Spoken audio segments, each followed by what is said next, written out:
Ежедневно каждый из нас производит 1 килограмм мусора. Около 500 килограммов в год и 28 тонн мусора за жизнь. Вот так мы любим нашу матушку природу. Поэтому я решила начать с себя, и я решила жить без мусора.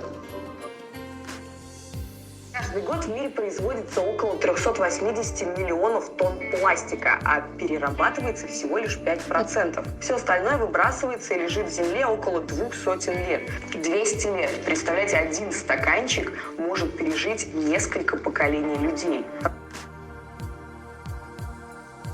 Через грунтовые воды микрогранулы пластика и все, что в них находится, просачиваются к ближайшим источникам воды.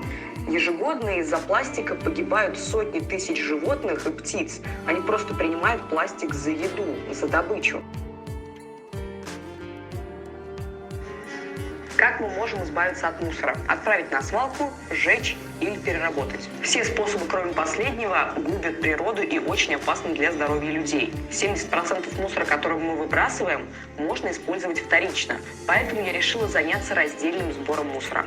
Мусор, который мы приносим домой, можно разделить на вторсырье, органику и прочие твердые отходы.